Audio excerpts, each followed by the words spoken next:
Κυρίες και κύριοι, φίλες και φίλοι, καλησπέρα σας. Απόψε είναι Τρίτη, 9 Ιουλίου του 2029. Απόψε, σήμερα ξεκινάει στην Ουάσιγκτον η 75η Σύνοδος κορυφής του ΝΑΤΟ, 75η επέτειος της ίδρυσης του ΝΑΤΟ. Είναι μια κορυφαία στιγμή, θα τα πούμε και στη συνέχεια. Γιατί το ΝΑΤΟ περνάει από μια στενοπό.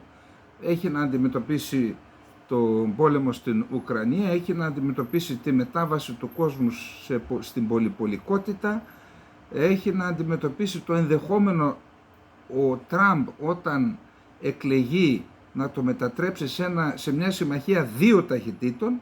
Οπότε είναι πραγματικά μια σημαντική μέρα. Να δούμε τι θα γίνει. Να ξεκινήσουμε τώρα με τα δικά μας. Πριν από λίγες μέρες έγινε ένα συνέδριο του Economist στο Λαγονίσι. Ήρθαν σημαντικές προσωπικότητες από όλο τον κόσμο. Ήρθε και από τη γειτονική μας χώρα, από την Τουρκία, ο κύριος Αμπτουλάχ Γκιούλ. Ο Αμπτουλάχ Γκιούλ, σύζυγος της Χαϊρουνίσα Γκιούλ, από την Κεσάρια Αμφότερη της Καπαδοκίας. Οι κακές γλώσσες στην Τουρκία τους λένε ότι είναι εκτουρκισμένοι, εξισλαμισμένοι Αρμένοι Αμφότεροι. Ο Αμπτουλάχ Γκιούλ είναι από την τετράδα που ίδρυσαν, από την τετράδα των ιδρυτών του Κόμματος Δικαιοσύνης και Ανάπτυξης. Δηλαδή έφυγαν από τον κύκλο του Νεσμετίν Ερμπακάν, ο οποίος τους εξέθρεψε, στα γόνατα τους είχε, και έκαναν οι τέσσερις, βασικά οι τέσσερις, τα Ερντογάν, Αμπτουλάχ Γκιούλ, Αμπτουλατίφ Σενέρ και ένας ακόμα από τη Μαγνησία, ένας μου ξεφεύγει τώρα, ξέρετε, μπήκαμε στο δρόμο της. Λοιπόν, ο Αμπτουλάχ Γκιούλ διετέλεσε όταν το ΑΚΠ κέρδισε τις εκλογές το 2002, έγινε αυτός πρωθυπουργός, γιατί ο Ερντογάν είχε απαγόρευση λόγω της καταδίκης του για εκείνο το ποίημα που είχε πει. Άρα στη συνέχεια έγινε πρόεδρος της Δημοκρατίας, άνθρωπος που γνωρίζει τα πράγματα στην Τουρκία και φυσικά ξέρει και τα ελληνοτουρκικά. Ήρθε λοιπόν και έδωσε και μίλησε, είπε διάφορα, περνάμε πολύ καλά οι Έλληνες με τους Τούρκους, τώρα που ξεκίνησε και η προσέγγιση, τέλεια όλα. Έκανε μια συνέντευξη, έδωσε μια συνέντευξη στον Βασίλη Κοστούλα και τον ρώτησε, δεδομένου ότι η Ελλάδα, ο δημοσιογράφος, αποδέχεται μόνο μία διαφορά με την Τουρκία, αυτή της ΑΟΣ και της υφαλοκρηπίδας, πώς είναι δυνατόν να υπάρξει συμφωνία με την Τουρκία αφού αυτή εγείρει άλλα θέματα? Αυτή ήταν η ερώτηση. Διότι όλοι δημιουργούν προσδοκίες, θα πάμε σε λύση. Και λέμε, η Ελλάδα λέει, η επίσημη θέση της Ελλάδας, η επίσημη φανερά, πίσω από τις κλειστές πόρτες μπορεί να γίνονται άλλα πράγματα, θα δείτε τώρα. Λέει η Ελλάδα, έχουμε ένα πράγμα μόνο, ο κύριος Μητσοτάκης, το συνεχώς αυτό, η εποδός. Ένα πράγμα, η οριοθέτηση ΑΟΣ και υφαλοκρηπίδες. Και ενώ η Τουρκία λέει όχι, ένα, πολλά.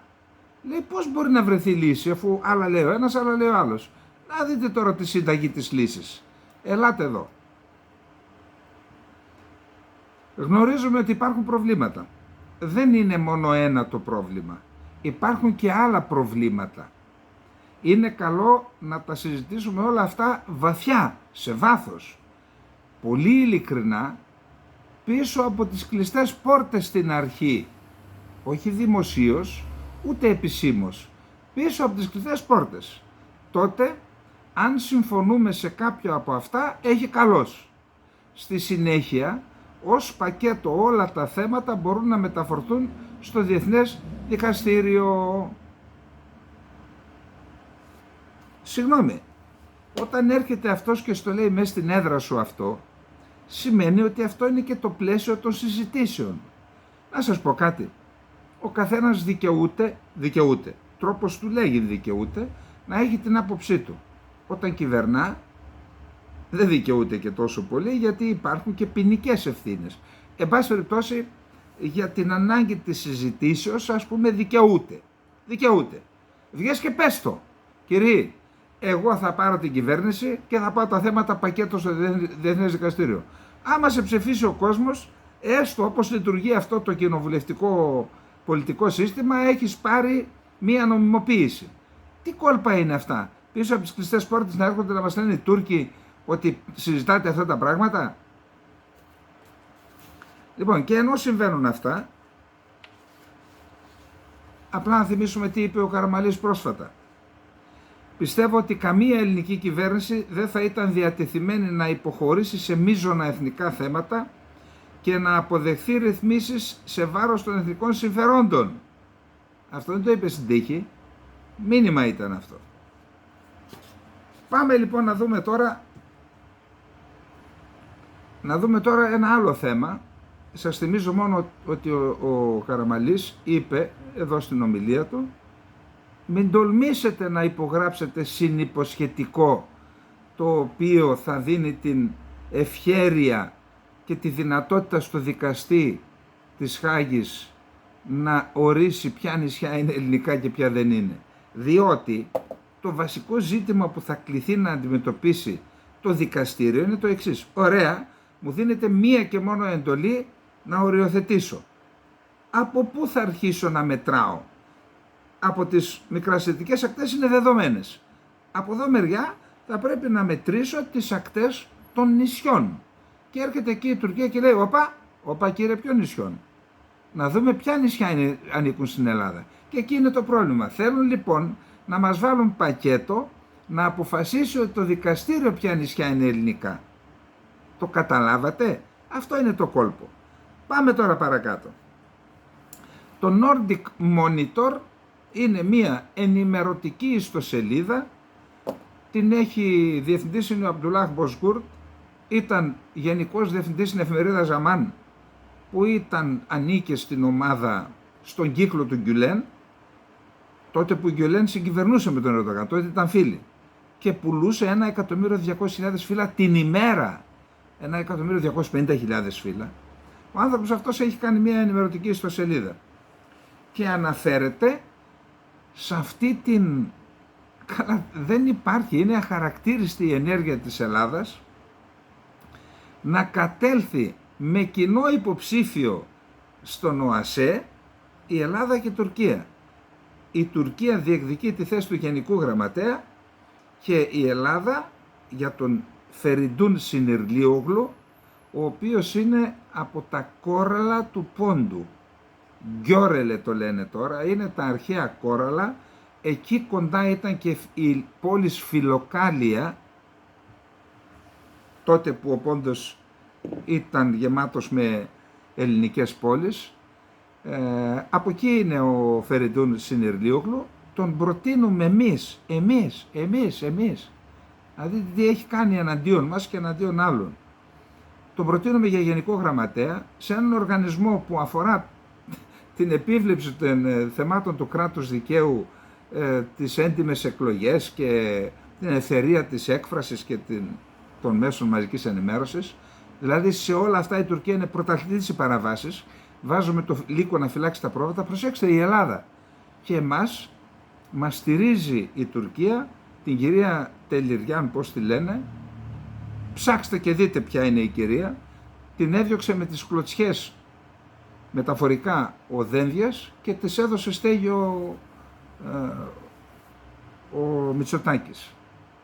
Τώρα είναι δυνατόν αυτό? Τη διώχνει ως ακατάλληλο υπουργός εξωτερικών και την παίρνει ως κατάλληλο υπουργός ο πρωθυπουργός? Τι είναι αυτό το πράγμα? Εν πάση περιπτώσει, η οποία θα πάει διεκδικεί θέση του διευθυντή, της διευθύντριας ανθρωπίνων δικαιωμάτων για τους δημοκρατικούς θεσμούς στην Τουρκία και τα ανθρώπινα δικαιώματα. Και σας ερωτώ, όταν η κυρία Τελειριάν θα καθίσει στη θέση της, τη στιγμή που την έχει στηρίξει η Τουρκία να καθίσει σε αυτή τη θέση, είναι δυνατόν να στραφεί εναντίον της Τουρκίας, που είναι πρωταθλητής στις παραβιάσεις των δημοκρατικών θεσμών και των ανθρωπίνων δικαιωμάτων? Ποιος τα σκέφτηκε αυτά? Ποιος είναι δυνατόν? Και να μην τεινάζεται στον αέρα όλο το σύστημα να τους πετάξουν έξω από το Υπουργείο Εξωτερικών αυτούς που έχουν κάνει αυτή την αθλιότητα. Προσέξτε τι λέει ο άνθρωπος τώρα για το Συνεργιόγλου. Τα ήξερα, γι' αυτό σας έλεγα στις υπηρεσίες, κατεβάστε κάνε φάκελο και δείτε ποιος είναι ο κύριος. Ξέρετε ποιος είναι? Τι σας είχα πει προχθές για τον Φιντάν? Ότι είχε γίνει μία σύσκεψη ανωτάτου επίπεδου στο γραφείο του Αχμέτ Νταβούτογλου όταν ήταν υπουργός εξωτερικών, πριν γίνει πρωθυπουργός μερικούς μήνες, και εκεί συζήτησαν το θέμα της εισβολής στη Συρία συζητούσαν. Παρόντος, είπαμε, Νταβούτογλου, Φιντάν, διοικητής της ΜΙΤ, ο Φεριντούν Συνεργιόγλου ήταν υπηρεσιακός υπουργός εξωτερικών, αρχηγός ΓΕΣ, ΓΕΝ, ΓΕΑ κτλ. Αυτή, σε ανώτατο επίπεδο. Τότε είπε ο Φιντάν, θα στείλω, λέει, τους δικούς μου απέναντι, θα πετάξουν 4 ή 8 πυράβλους μέσα στην Τουρκία, θα πούμε μας επιτέθηκε η Συρία και θα θεωρήσουμε αιτία πολέμου και θα εισβάλλουμε. Παρόν ήταν εκεί ο Συνεργιόγλου. Φεριντούν. Παρόν. Πού αλλού? Περιμένετε να δείτε. Σε διαπραγματεύσεις με το Ισλαμικό κράτος.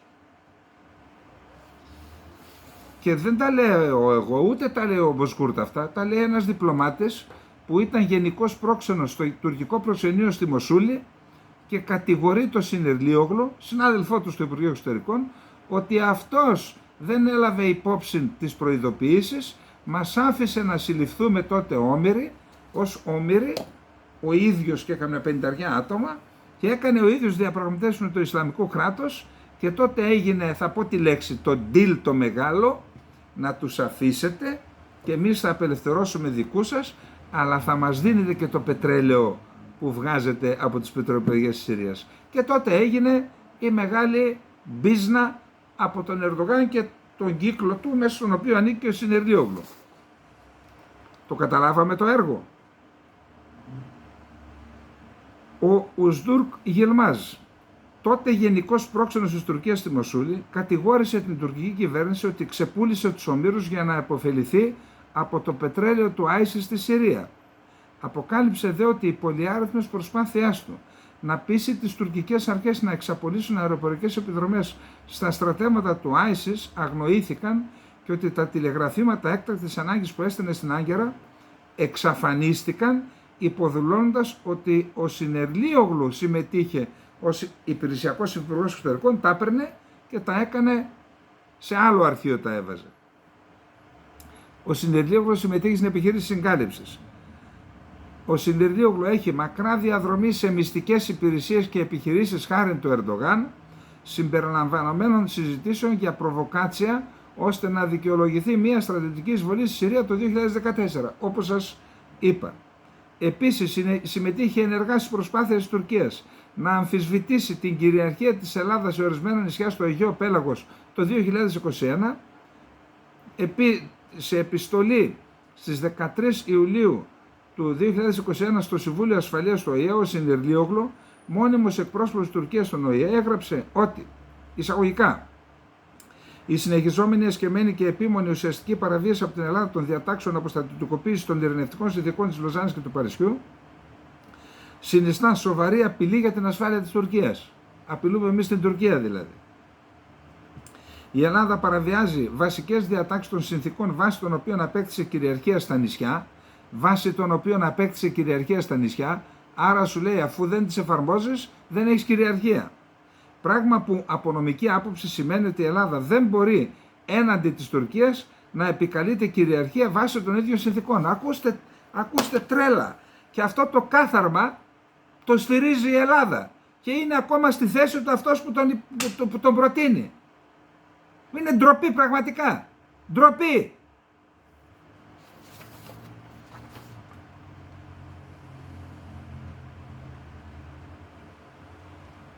Στις 30 Σεπτεμβρίου του 2021 ο Συνεργιόγλου έστειλε μία επιστολή 6 σημείων που αφορούσαν το πώς η Ελλάδα είχε παραβιάσει τους όρους της συνθήκης. Υπάρχουν τώρα και 5 είναι οι ανταγωνιστές του, δεν ξέρουμε τι θα γίνει. Να δούμε αν θα βάλει βέτο η Κυπριακή Δημοκρατία. Αλλά είναι σωστό η Κυπριακή Δημοκρατία να βάλει βέτο και στην υποψήφια της Ελλάδας?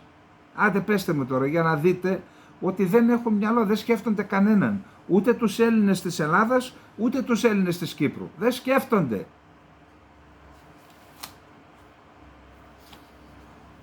Λοιπόν, υπάρχει και ένα άλλο τρομερό θέμα που είπαμε ότι μπορείς πίσω από αυτό να κρύβεται ό,τι πάνε να κάνουν στο Αιγαίο. Τα υπεράκτια αιωλικά πάρκα, αυτά που γίνονται μέσα στη θάλασσα δηλαδή, είναι το μέλλον της παραγωγής ενέργειας στον κόσμο, ιδιαίτερα στην Ελλάδα. Γιατί η Ελλάδα έχει ένα ιδιαίτερα δυναμικό, ιδιαίτερα παραγωγικό αιωλικό δυναμικό, ιδίως στο Αιγαίο. Φυσάει μέρα νύχτα 12 μήνες το χρόνο. Οι Κυκλάδες, Θρακικό πέλαγος, έχει αιωλικό δυναμικό. Εκεί λοιπόν γνωρίζω ότι πίεσαν οι Γερμανοί το Μητσοτάκη να κάνει αιωλικά πάρκα και τότε αντέδρασε η Τουρκία. Πέρα από τα 6 μίλια δεν μπορείς να κάνεις, λέει. Καταλάβατε, ούτε τον αέρα μας αφήνει να εκμεταλλευτούμε η Τουρκία. 6 μίλια ανατολικά από τη Ραθίνα, με βάση αυτά εδώ τα βλέπετε, τον ντόμινο των υποχωρήσεων στο Αιγαίο. Πάρτε και διαβάστε να δείτε γιατί δεν μπορούμε να το κάνουμε. Εντάξει, δεν λέω ότι έχει δίκιο η Τουρκία, αλλά της δώσαμε το δικαίωμα να επιχειρηματολογεί σε αυτή την κατεύθυνση. Εν πάση περιπτώσει, ξεκινάει, θα γίνουν τα 2 πρώτα αιωλικά πάρκα, θα γίνουν στο Θρακικό πέλαγος. Και φαίνεται, είναι μεγάλα αιωλικά πάρκα, εμπλέκονται μεγάλες ελληνικές και ξένες εταιρείες και μιλάμε για πάρκα, το ένα είναι 485 ΜΒ και το άλλο 216 ΜΒ. Και επίσης υπάρχει αναθεωρημένο εθνικό σχέδιο για την ενέργεια και το κλίμα, το οποίο προβλέπει στην Ελλάδα την εγκατάσταση υπεράκτιας αιωλικής ενέργειας δυναμικότητας 1,9 GW. Η ανάπτυξη των αιωλικών στις ελληνικές θάλασσες αποτελεί πρόκληση και εξαρτάται από την ταχύτητα ολοκλήρωσης του ρυθμιστικού πλαισίου. Από τη συνολική αυτή ισχύ των 1,9 GW, μερίδιο δεν θα καταλάβει μόνο η περιοχή του Θρακικού πελάγους που προανέφερα, καθώς το έδαφος είναι πρόσφορο και για οικόπεδα της Κρήτης, της Εύβοιας, της Ρόδου, αλλά και της Γιάρου. Υπάρχει ένα πρόβλημα γιατί είναι 9 εμπλεκόμενα υπουργεία. Πρέπει να βγαίνει κοινή υπουργική απόφαση. Εν πάση περιπτώσει, μπλέκονται, επαναλαμβάνω, μεγάλες ελληνικές εταιρείες και ξένες. Εδώ μην αρχίσουμε πάλι τώρα να λέμε ότι τα διάφορα με τα αιωλικά πάρκα και μας τα προβάλλεις. Δεν προβάλλω τίποτα. Και δεν λέω άμα είναι καλό ή κακό να γίνει, γιατί δεν το ξέρω. Παρουσιάζω την είδηση.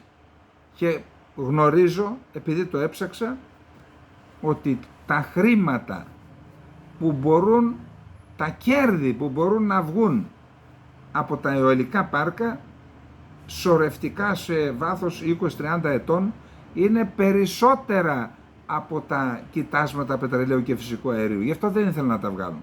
Ήθελαν να οικονομήσουν κάποια από αυτά.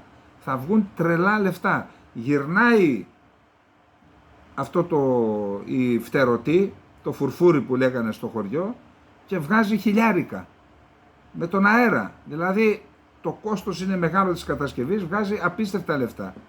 Τώρα, αν το περιβάλλον, δημιουργείται πρόβλημα στο περιβάλλον, είτε στο θαλάσσιο, είτε ξέρω εγώ, δεν τα ξέρω αυτά. Σας λέω όμως ότι υπάρχει μια τέτοια δυναμική και μια τέτοια τάση και έχω υποχρέωση να ενημερώνω τους φίλους μας, γιατί πιστεύω ότι στο Αιγαίο αυτό που επιχειρείται, άλλωστε πήγε ο υπεύθυνος του Υπουργείου Εξωτερικών για τις επενδύσεις και κάλεσε τους Τούρκους να έρθουν να κάνουμε business μαζί. Εκεί κρύβεται ίσως αυτή η επιδιωκόμενη ελληνοτουρκική προσέγγιση. Θα πέσουν όμως πάνω στον τοίχο που λέγεται διεκδικήσεις του τουρκικού κράτους. Μετά από 50 χρόνια κατοχής στην Κύπρο και αφού είχαν προηγηθεί κάποιοι ψυχωμένοι Έλληνες της Κύπρου που άρπαξαν από τη μύτη την Τουρκία και την πήγαν κατηγορούμενοι στο Ευρωπαϊκό Δικαστήριο, η κυρία Λοζίδου ήταν αυτή που άνοιξε το δρόμο, το κράτος στην Κύπρο, η Κυπριακή Δημοκρατία, στην ουσία δεν ξέρω αν έχουν γίνει πράγματα και αδικό κάποιους. Πάντως στην ουσία ήταν παρατηρητής της επιχειρούμενης λαιλασίας των Ελληνοκυπρίων στα βλέπαμε, εδώ μου έχουν στείλει πόσοι άνθρωποι, εσύ εδώ στη Γερμανία λέει όλο, βλέπουμε διαφημίσεις παντού. Αποκτήστε σπίτι φτηνό στην Κύπρο, στα κατεχόμενα δηλαδή, στον Τούδο. Και εδώ στην εκπομπή είπαμε, γιατί δεν ανοίγεται φάκελο για κάθε σφετερισμό. Ποιος είναι? Βάλτε τη δικαιοσύνη να στείλει να ζητήσει δικαστική συνδρομή στη χώρα από την οποία κατάγεται, να πάει ο εισαγγελέας να το πει, έλα εδώ, τι πήγες, αγόρασες κάτι παράνομο εκεί, να αρχίσουν να σφίγγουν οι ξέρετε ποιοι. Για να μην αγοράζουν, για να σταματήσει αυτή η λαιλασία. Το ξεκίνησε ο Χριστοδουλίδης και του δίνουμε τα εύσημα. Δεν είναι, μπορεί σε άλλα να ασκούμε κριτική. Του δίνουμε τα εύσημα, αλλά συν Αθηνά και χειρακίνη. Στο ένα αεροπλάνο που ερχόταν από την Γερμανία στη Λάρνακα, κάθεται δίπλα-δίπλα ένας Έλληνας της Κύπρου με μία Γερμανίδα. Τι γίνεται, όλα καλά και τα λοιπά. Πού πάτε, λέει, πάω γιατί έχω δουλειές, λέει, κάνω δουλειές, λέει, εγώ κάτω στην Κύπρο. Λέει η Γερμανίδα. Λέει, τι δουλειές? Είμαι κτηματομεσήτρια. Μπα, πού? Λέει, εκεί. Δηλαδή στα κατεχόμενα. Ρωτάει ο δικός μας. Καλά, λέει, πώς το κάνετε αυτό, είναι νόμιμο? Αυτή μόλις κατάλαβε ότι έκανε λάθος και άρχισε να υπεκφεύγει, την έχουσε τη συζήτηση. Στο αεροπλάνο ταξίδευε και ένας αστυνομικός. Έλληνας της Κύπρου. Κάποια στιγμή σηκώνεται αυτός να πάει στην τουαλέτα, ο παρακαθήμενος της Γερμανίδας, και του λέει, εσύ έτσι και έτσι. Είναι αυτή και μάλλον μου φαίνεται ύποπτη. Σηκώνεται λοιπόν μετά ο άλλος να πάει και εκείνος στην τουαλέτα να ξεπιαστεί, την βλέπει την κυρία, βλέπει που καθόταν, κατεβαίνει κάτω και έβαλε τα λαγωνικά, κάνουν την ταυτοποίησή της. Πήγε αυτή στα κατεχόμενα, όταν επέστρεψε, της λένε, κάνε τα χεράκια σου έτσι. Πώς, λέει? Έτσι, κάνε τα έτσι. Χλακ, μπαίνουν οι χειροπέδες. Είναι όντως καταχράστρια, κτηματομεσίτης. Την πήγαν στο δικαστήριο, αρνήθηκε να μιλήσει άλλη γλώσσα. Τέλος πάντων τη βγάλαν, κράτησε 4 ημερών και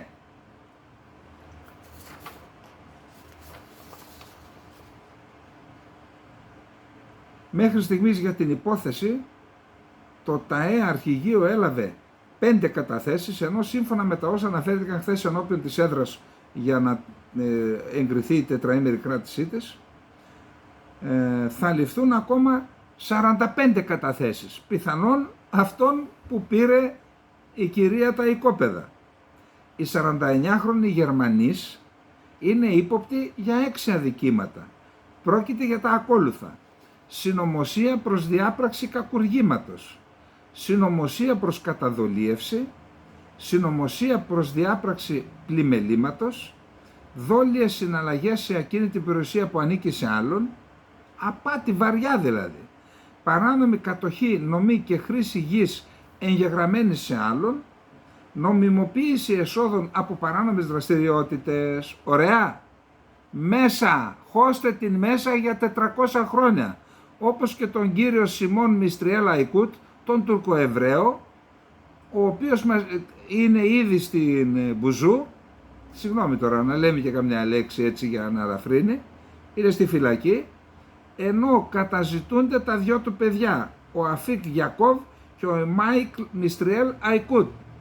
Αυτοί λοιπόν έχουν κάνει αναπτύξεις, έτσι τις λένε τώρα, τη λαιλασία και την κλοπή τη λένε αναπτύξεις, 1, 2, 3, 4, 5, 6 οικιστικά συγκροτήματα σε τεμάχια γης, στα Γαστριά, στην Ακανθού, στον Άγιο Αμβρόσιο Κυρίνιας και στο Τρίκομο. Διαφήμιζαν ότι πούλησαν πάνω από 5.000 σπίτια στο Τρίκομο με ελάχιστη τιμή 50.000 ευρώ το ένα, τιμή βάσης και προς τα πάνω, για κάντε ένα υπολογισμό, και 220 στον Πογάζι Αμοχώστου, και ότι ο όμιλος του κυρίου υλοποίησε ή δρομολόγησε τουλάχιστον 8 τέτοια έργα με συνολικά πέραν των 8.600 τουριστικών μονάδων. Και τώρα ξέρετε τι θέλει αυτός? Λέει, παιδιά, βγάλτε με έξω. Ο κύριος Σιμών Μιστριέλ Αϊκούτ, μετά από απόφαση της επαρχιακής δικαστού Νικόλ Γρηγορίου, θα τελεί ως υπόδικος μέχρι την πρώτη του εμφάνιση ενώπιον του Μονίμου Κακουργιοδικείου Λευκωσίας στις 9 Σεπτεμβρίου. Η νεότερη εξέλιξη έχει να κάνει με έφεση που καταχώρησε η δικηγόρος του Μαρία Νεοφύτου. Το εφετείο όρισε την σημερινή μέρα για αγορεύσεις. Για την κατηγορούσα αρχή στην υπόθεση εμφανίζεται η Αντιγόνη Μιχαήλ. Θέλει δηλαδή μάλλον να τον αφήσουν ελεύθερο, γιατί δεν περνάει καλά μες στη φυλακή. Πνίγεται το παιδί. 400 χρόνια μέσα χώστον. Πιάστε και τους άλλους δύο όπου πάνε, Διεθνές Ένταλμα Σύλληψης. Όποιος παίρνει, κλέβει ή αγοράζει ελληνική περιουσία στα κατεχόμενα δεν πρέπει να κοιμάται τα βράδια. Αυτό πρέπει να κάνει η Κυπριακή Δημοκρατία. Να αρχίσουν και να παρακαλάνε και να λένε, ελάτε να σας τα δώσουμε πίσω στους νόμιμους ιδιοκτήτες. Αυτός πρέπει να είναι ο στόχος.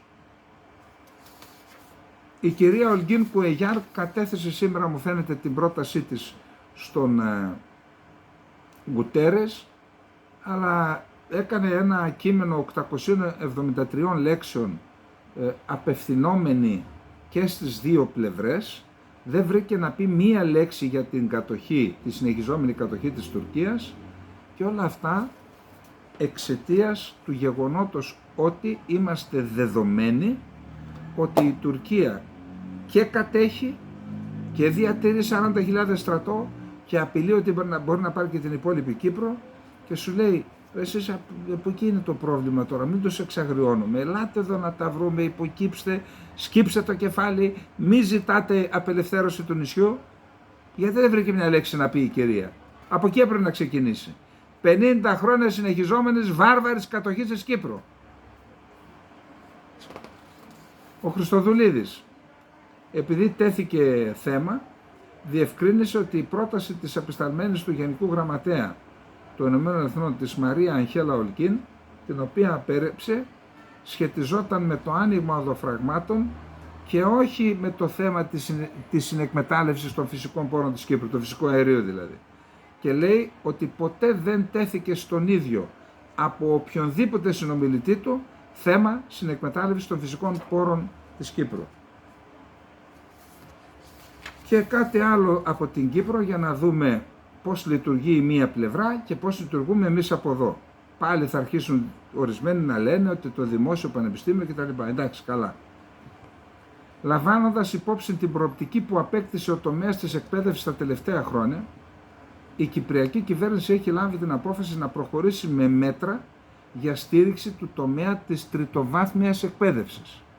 Σε αυτό το πλαίσιο, αναγνωρίζοντας ότι η εκπαίδευση αποτελεί έναν αναπτυσσόμενο πυλώνα για προσέλκυση επιχειρηματικής δραστηριότητας και επενδύσεων και κατ' επέκταση συνεισφέρει στην οικονομία του τόπου, σε συνεννόηση με το Υπουργείο Παιδείας, Αθλητισμού και Νεολαίας, το Υπουργείο Εσωτερικών προχώρησε στην τροποποίηση των σχετικών κανονισμών με στόχο την αξιοποίηση της κρατικής γης για εκπαιδευτικούς σκοπούς. Με άλλα λόγια, θα δίνουν κρατική γη ως κίνητρο σε ξένα πανεπιστήμια για να ιδρύσουν πανεπιστήμια στην Κύπρο και να προσελκύσουν φοιτητές από όλο τον κόσμο, ή ακόμα και της Κύπρου και από την Ελλάδα. Έτσι το λέω για... Όπως είπαμε, ξεκινάει σήμερα η Σύνοδος Κορυφής του ΝΑΤΟ στην Ουάσιγκτον και θα γιορταστούν και τα 75 χρόνια από την ίδρυση της συμμαχίας. Ο Έλληνας Πρωθυπουργός, από ό,τι είδα, έχει προγραμματιστεί να συναντήσει τον πρώην πρέσβη των ΗΠΑ της Ελλάδας,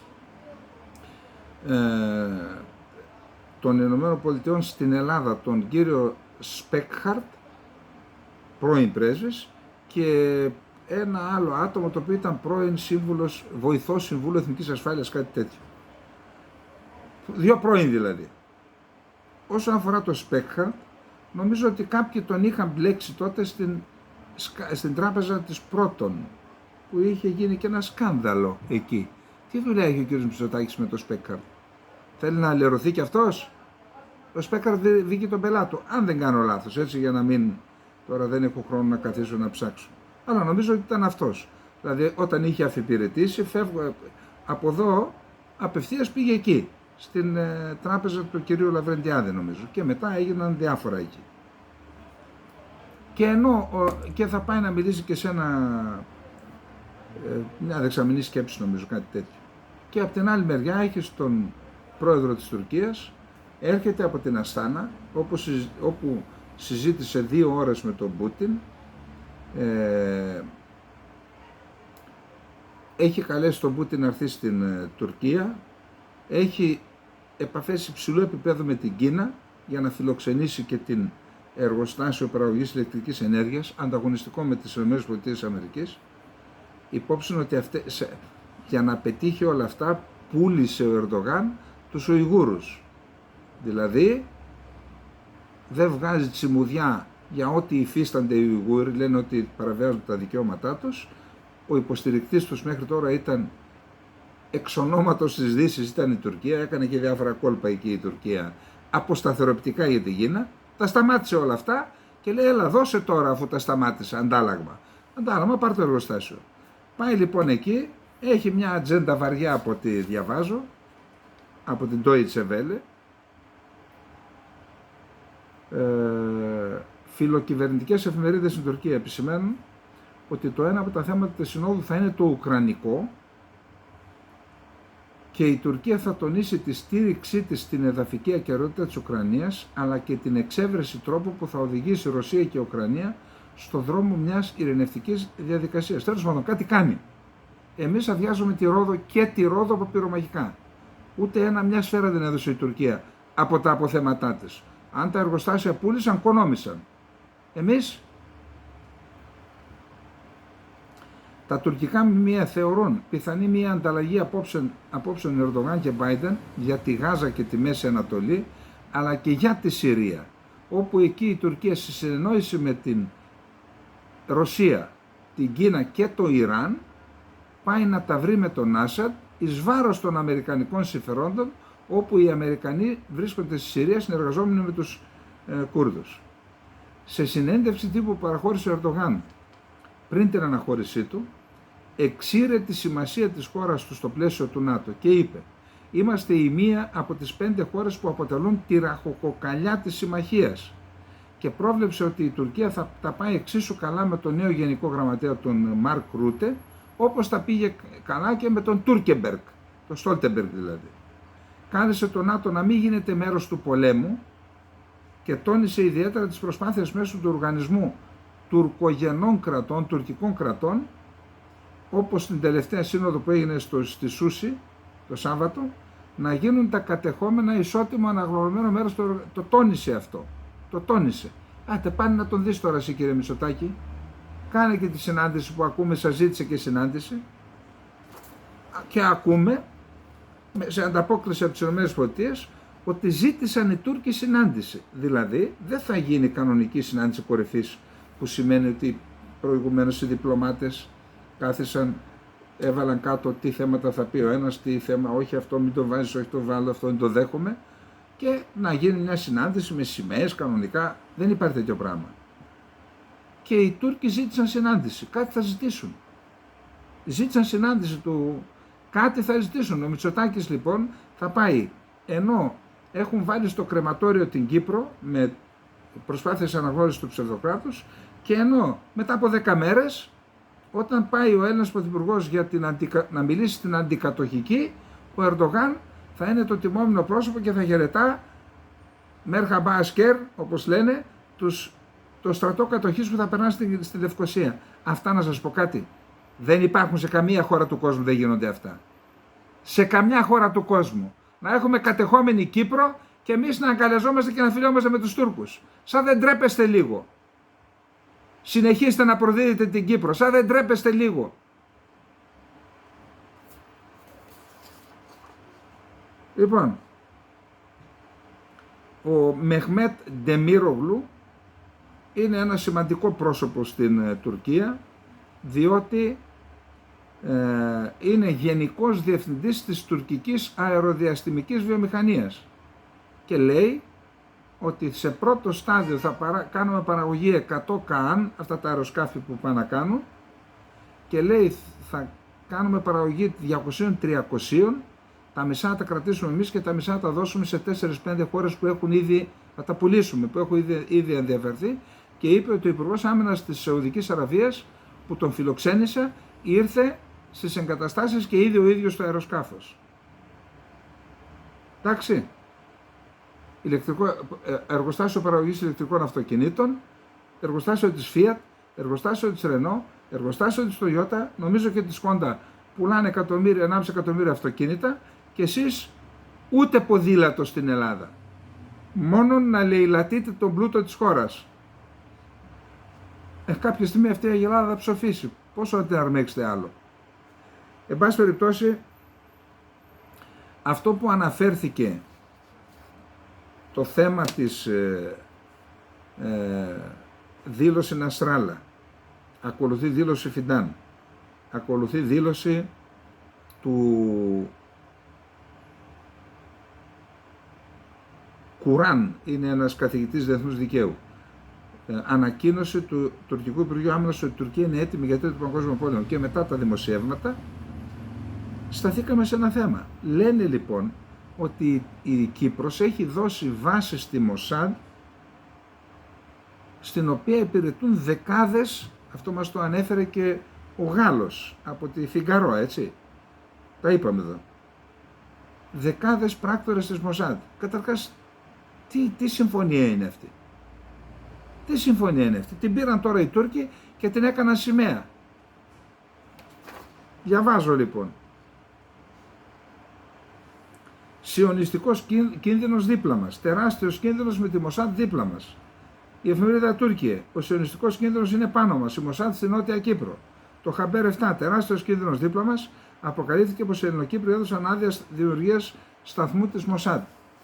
Τι κόλπο είναι αυτό τώρα? Τι είναι αυτό το πράγμα? Δεν έχει πρεσβεία το Ισραήλ? Μπορεί να έχει έναν δηλωμένο σταθμάρχη όπως γίνεται και από εκεί και μετά να συνεργάζεται. Τι είναι αυτό εδώ πέρα? Τι δεκάδες άτομα να κάνουν τι στη χώρα? Για να δίνουμε πάτημα να δημιουργείται η νομιμοποιητική βάση να μας κοπανίσουν κάποια μέρα?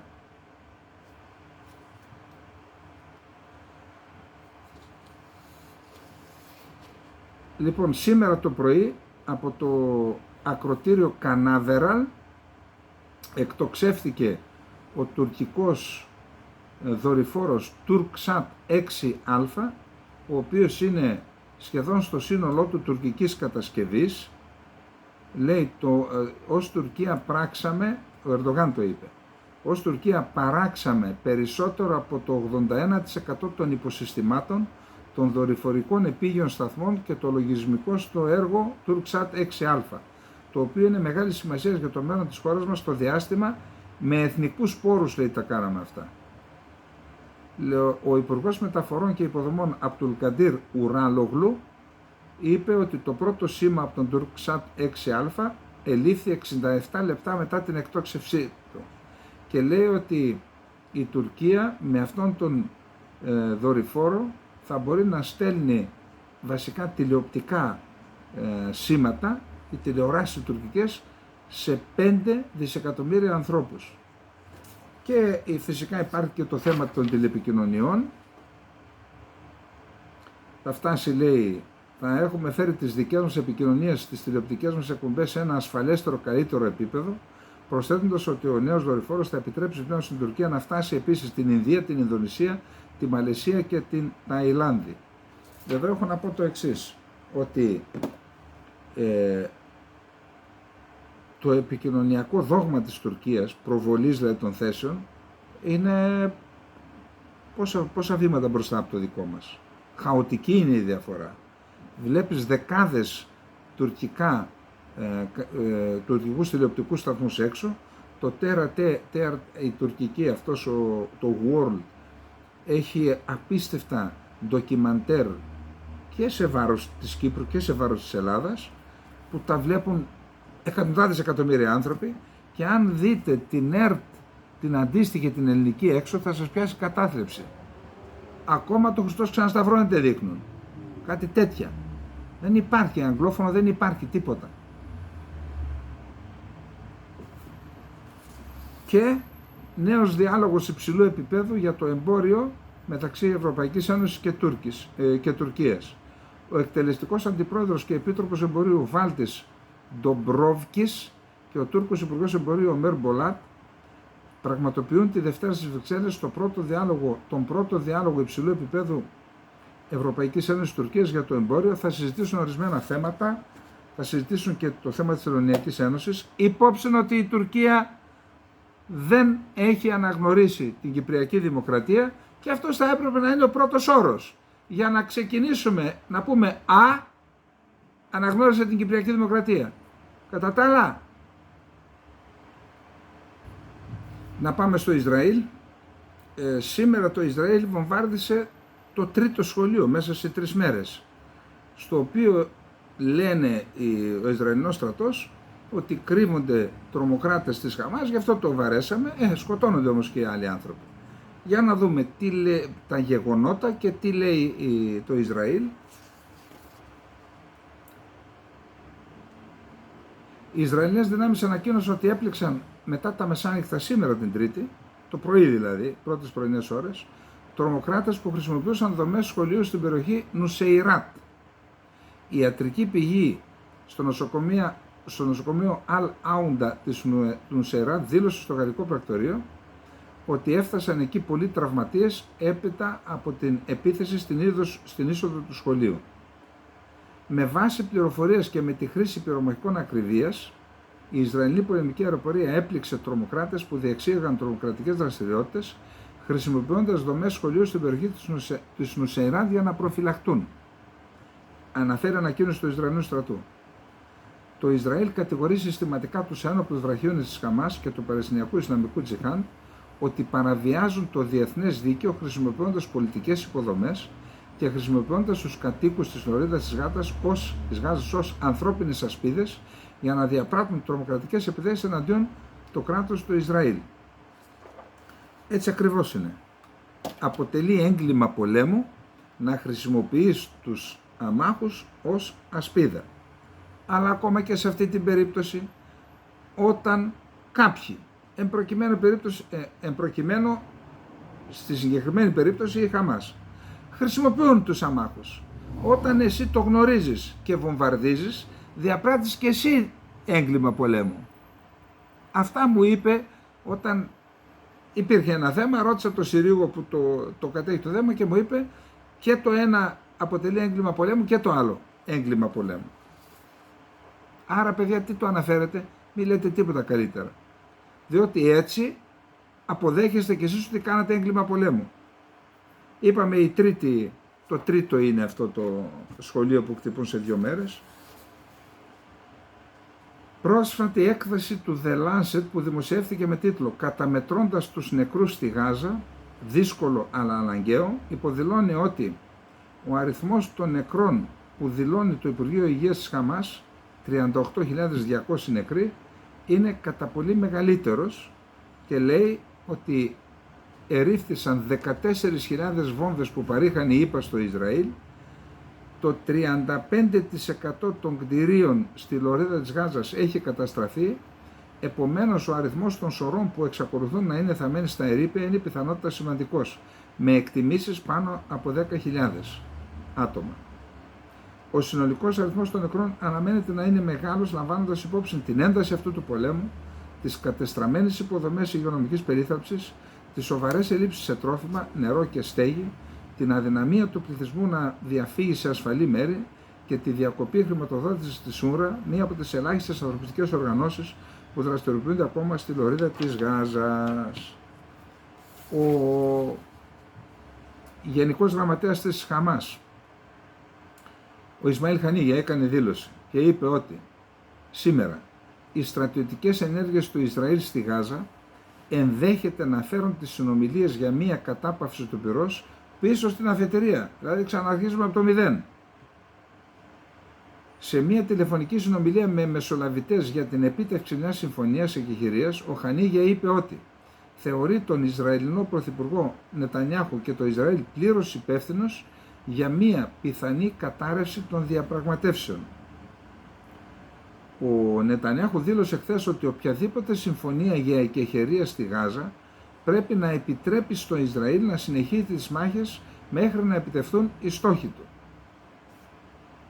Και λέει τώρα ο Χανίγια ότι εμείς δείχνουμε ευελιξία, οι ειδικοί του ΟΗΕ για τα ανθρώπινα δικαιώματα κατηγόρησαν σήμερα το Ισραήλ ότι πραγματοποιεί στοχευμένη εκστρατεία λιμοκτονίας που έχει οδηγήσει στο θάνατο παιδιών στη Γάζα. Δηλώνουμε ότι η σκόπιμη και στοχευμένη εκστρατεία λιμοκτονίας του Ισραήλ σε βάρος του Παλαιστινιακού λαού είναι μία μορφή γενοκτονίας και προκαλεί λοιμό σε όλη τη λωρίδα της Γάζας.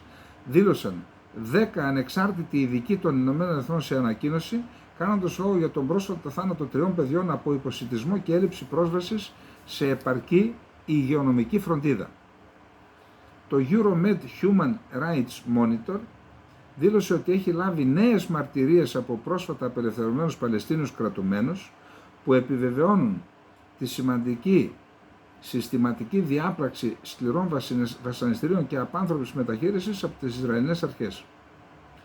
Το κανάλι 12 του Ισραήλ. Οι σύραγγες της Χαμάς είναι ακόμα σε καλή κατάσταση στις περισσότερες περιοχές της λωρίδας της Γάζας και η Χαμάς ανοικοδόμησε πολλές από αυτές κατά τη διάρκεια του πολέμου, που τις είχαν χαλάσει δηλαδή οι Ισραηλινοί. Ο Ντάνιελ Χαγκάρι, εκπρόσωπος του Ισραηλινών ενόπλων δυνάμεων, δήλωσε ότι η πλήρης εξάλειψη της Χαμάς από τη Γάζα, η επιχείρηση της πλήρους εξάλειψης θα διαρκέσει 5 χρόνια. Τα πήρε στο κρανίο ο Νετανιάχου, οργίστηκε, γιατί ήδη τα είχε μαζεμένα για το Χαγκάρι για προηγούμενη δήλωση που είχε κάνει. Το κανάλι 14 του Ισραήλ ανέφερε ότι ο Νετανιάχου επέκρινε έντονα τις δηλώσεις του Χαγκάρι σε μια ιδιωτική συνεδρίαση του Πολεμικού Υπουργικού Συμβουλίου.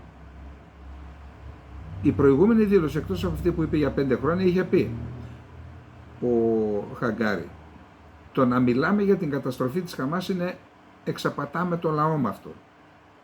Η Χαμάς είναι ιδέα και δεν μπορεί να καταστραφεί. Αυτή η συμφωνία που προετοιμάζουν τώρα στο Κάιρο είναι μια ήττα και μια προσβολή για το κράτος του Ισραήλ, καθώς και την ίδια στιγμή είναι μια νίκη για το Σινουάρ και για τη Χαμάς.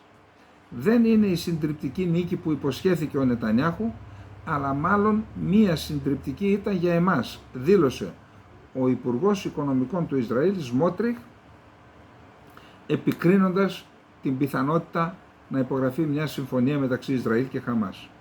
Η Χεσμολάχ κυκλοφόρησε δεύτερο βίντεο. Το πρώτο βίντεο ήταν 9 λεπτών, αυτό που είδα εγώ, και έδειχνε πλάνα καθαρά, πεντακάθαρα από την ναυτική βάση και από το λιμάνι της Χάιφα, και μάλιστα όταν σταματούσε πάνω από ένα κτίριο και έγραφε εκεί είναι αποθήκη, εκεί είναι το στρατιωτικό, τους στόχους δηλαδή. Σήμερα κυκλοφόρησε δεύτερο βίντεο από το κατεχόμενα υψώματα του Γκολάν και εκεί πάλι έδειχνε τους στρατιωτικούς στόχους, η τάδε μονάδα, η τάδε μεραρχία, θέλοντας με αυτό να δείξουν ότι δύο πράγματα. Πρώτον, ότι έχουν πληροφορίες για τους στόχους σε περίπτωση που, και δεύτερον, ότι ο αντιντρόν θόλος που υπάρχει στην περιοχή δεν πιάνει τα συγκεκριμένα μη επανδρομένα αεροσκάφη. Ανώτεροι αξιωματούχοι των ΗΠΑ βρίσκονται στο Κάιρο για συνομιλίες με στόχο την επίτευξη εκεχηρίας μεταξύ Ισραήλ και Χαμάς. Όπως δήλωσε ο Τζον Κίρμπι, εκπρόσωπος του Λευκού Οίκου, είπε ότι είναι ο διοικητής της CIA ο Bill Burns και ο απεσταλμένος των ΗΠΑ στη Μέση Ανατολή Brett McGurk βρίσκονται στην Αίγυπτο, όπου συναντήθηκαν χθες με Αιγύπτιους, Ισραηλινούς και Ιορδανούς ομολόγους τους για το θέμα της εκεχηρίας.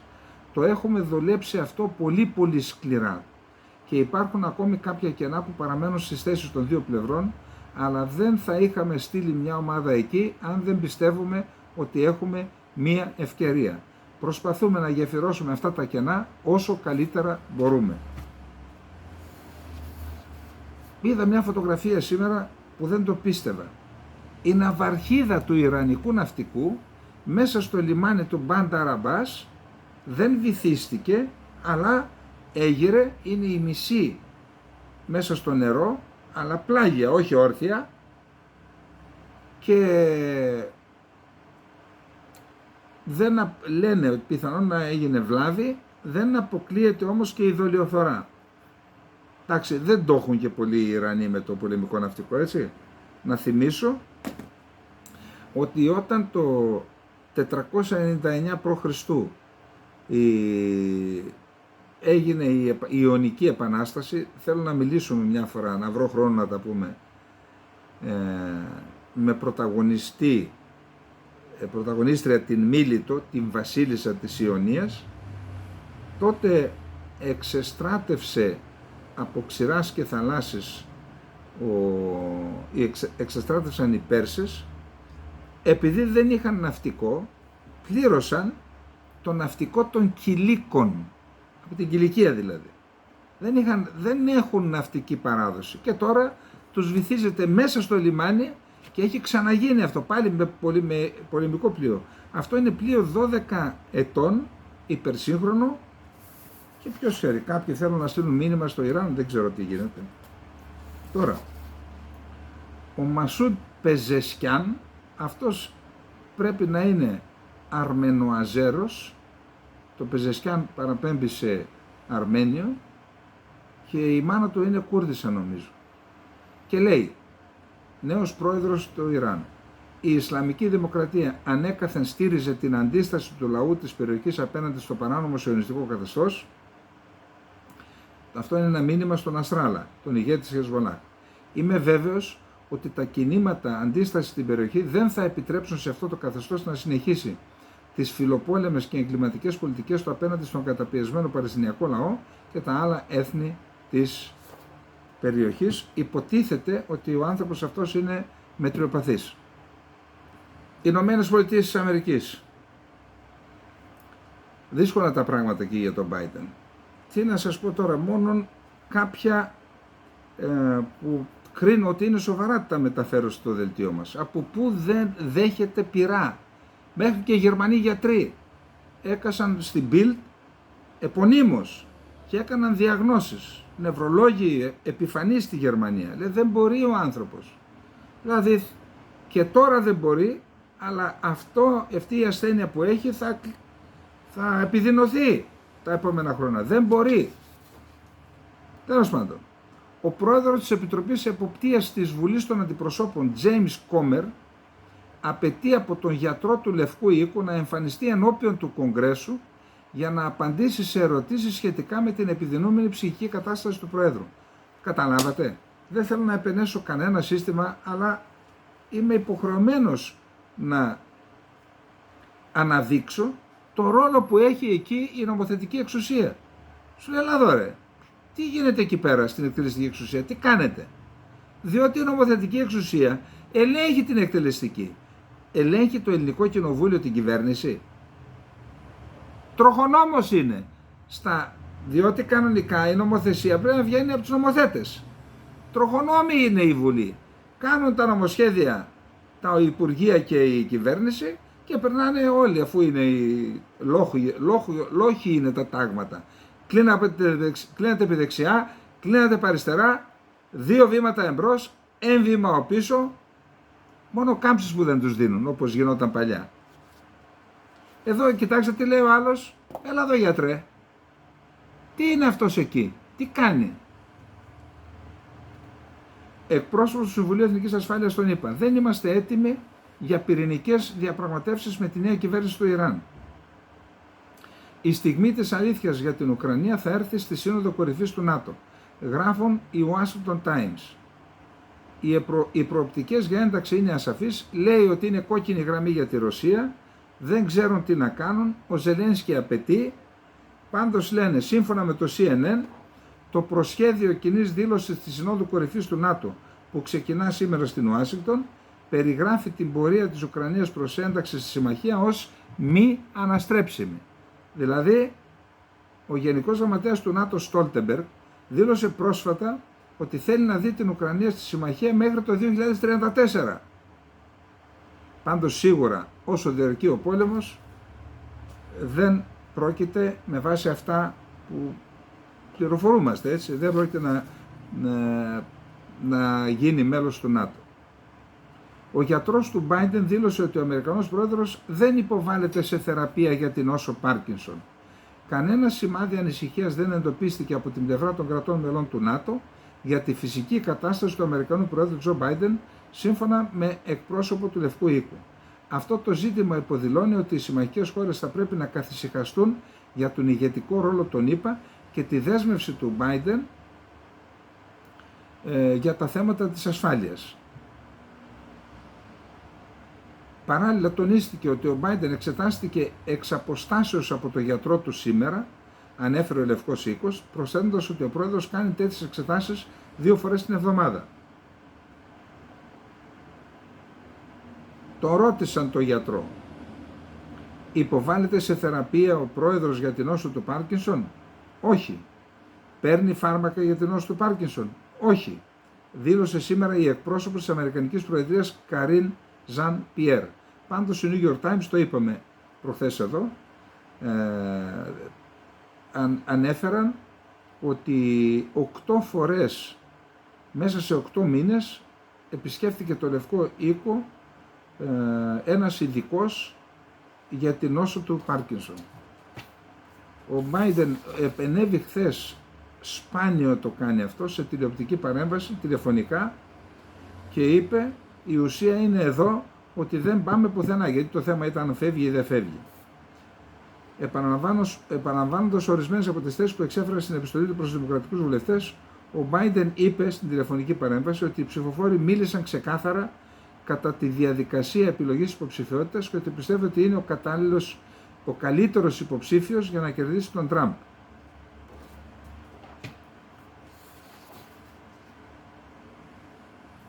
Σήμερα, ο Αμερικανός βουλευτής Άνταμ Σμιθ, ανώτερος δημοκρατικός στην Επιτροπή Ενόπλων Υπηρεσιών της Βουλής των Αντιπροσώπων των ΗΠΑ, με θέση, έτσι, σε συνέντευξη στο CNN κάλεσε τον Biden να εγκαταλείψει την προεδρική κούρσα.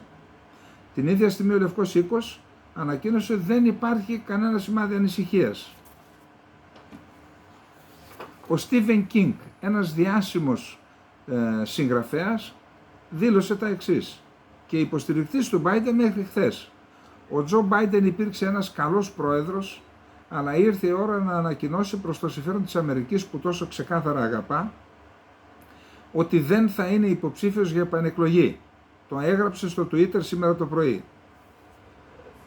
Και λέει, η γαλλική δεξιά οδεύει στην ήττα παρά τις δημοσκοπήσεις. Μακάρι να συμβεί αυτό στον Τραμπ και στους κολλητούς του, συμπλήρωσε στην αναφορά του.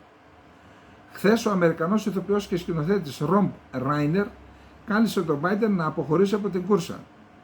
Επίσης, μεγάλοι χορηγοί και υποστηρικτές από τη βιομηχανία του θεάματος, ο σεναριογράφος και παραγωγός Damon Lindelof και ο συνιδρυτής του Netflix Reed Hastings θέλουν επίσης ο πρόεδρος να αποσυρθεί. Ο Τραμπ, ο Biden έχει εγωισμό, θα παραμείνει στην κούρσα. Μου φαίνεται πως κάλλιστα μπορεί να παραμείνει στην κούρσα, έχει εγωισμό, δεν θέλει να εγκαταλείψει, δεν θέλει να το κάνει αυτό, δήλωσε ο Τραμπ στη διάρκεια τηλεφωνικής συνέντευξης στο Fox News.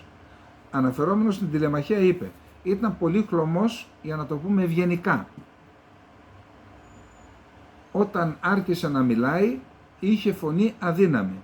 Ήταν παράξενο debate, διότι από τα 2 πρώτα λεπτά οι απαντήσεις που έδινε δεν έβγαζαν και πολύ νόημα.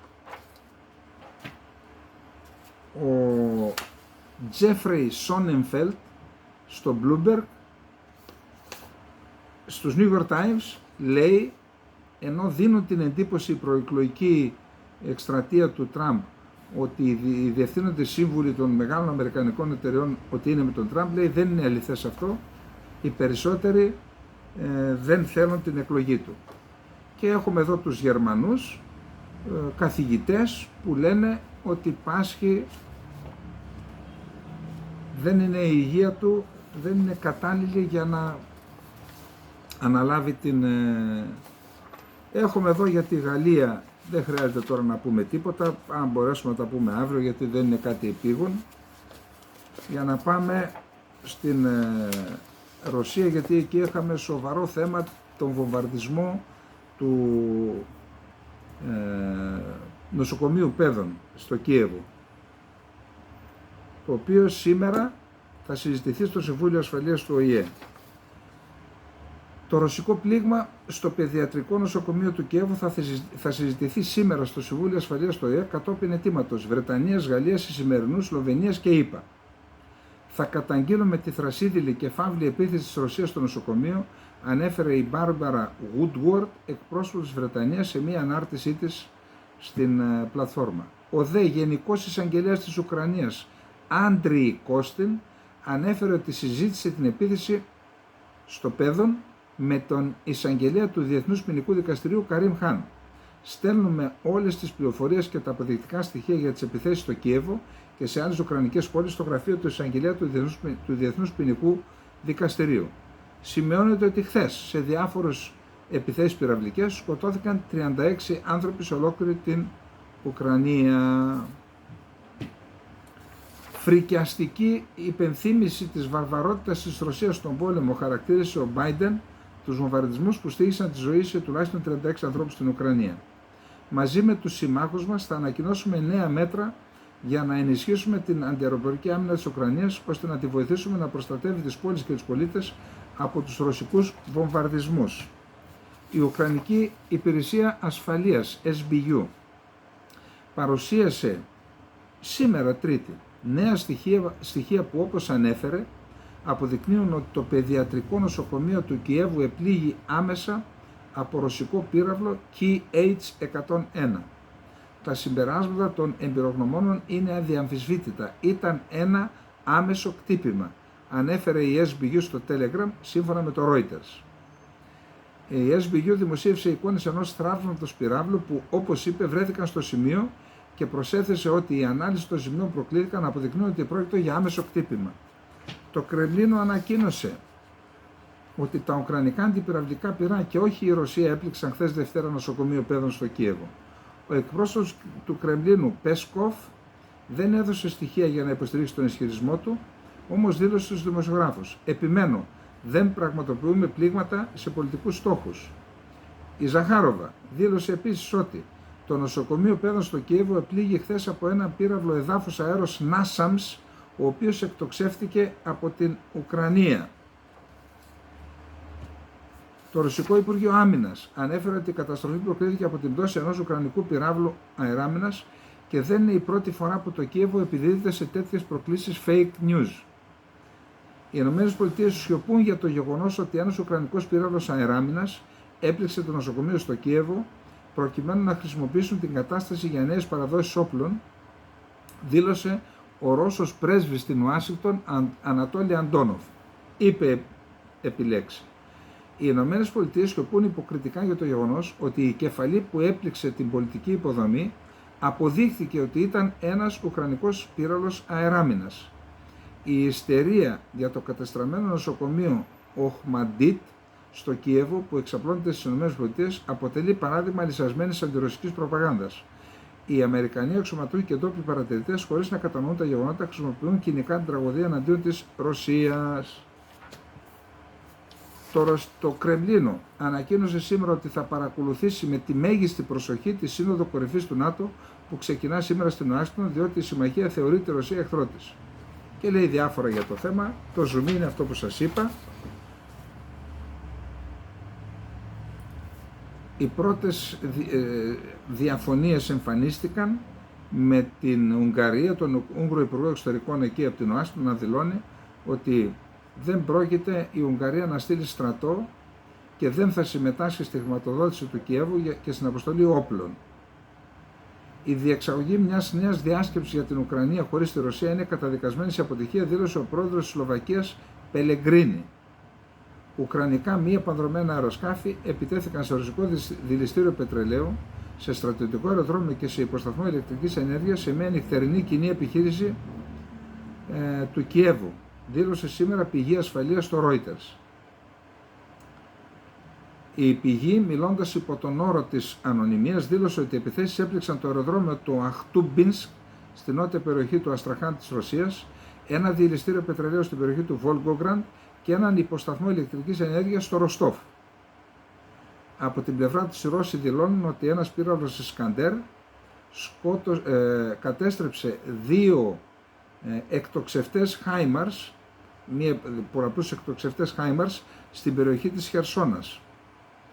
Η Ευρωπαϊκή Ένωση ανέστειλε τη διαδικασία ένταξης της Γεωργίας στην Ευρωπαϊκή Ένωση, δήλωσε σήμερα στους δημοσιογράφους ο πρέσβης της Ευρωπαϊκής Ένωσης στην Γεωργία, Πάβελ Χερτσίνσκι. Ελπίζω ειλικρινά ότι στις 26 Οκτωβρίου, έχουν εκλογές μάλλον, οι Γεωργιανοί θα κάνουν τη σωστή επιλογή και ότι η μελλοντική κυβέρνηση, όποιος και αν κερδίσει τις εκλογές, θα επιστρέψει πολύ σύντομα και θα συνεχίσει τη σκληρή δουλειά στον δρόμο για την ένταξη της Γεωργίας στην Ευρωπαϊκή Ένωση. Όπως αποφάσισαν οι ηγέτες στις 27 Ιουνίου, η ένταξη της Γεωργίας στην Ευρωπαϊκή Ένωση βρίσκεται σε αναμονή τη στιγμή που άλλες χώρες στα Δυτικά Βαλκάνια, καθώς και η Ουκρανία και η Μολδαβία, σημειώνουν ταχεία πρόοδο και κάλεσε την Γεωργία να προσαρμοστεί. Η Ουάσιγκτον θα προσπαθήσει να ανατρέψει την τρέχουσα κυβέρνηση στη Γεωργία. Στις επερχόμενες κοινοβουλευτικές εκλογές στις 26 Οκτωβρίου, αναφέρει η Ρωσική Υπηρεσία Πληροφοριών του Εξωτερικού. Επιπλέον, όπως αναφέρεται, ο Λευκός Οίκος έχει ήδη σχεδιάσει μια εκστρατεία για να δυσφημίσει το κυβερνών κόμμα και η προπαγάνδα θα βασίζεται σε κατηγορίες ότι η Ρωσία ευθύνεται για όλα τα προβλήματα της Γεωργίας. Οι Αμερικανοί έχουν δώσει σε μεγάλο βαθμό εντολή στις δυνάμεις της αντιπολίτευσης στη Γεωργία να αρχίσουν να σχεδιάζουν διαδηλώσεις στη χώρα για να συμπέσουν οι διαδηλώσεις με τις εκλογές.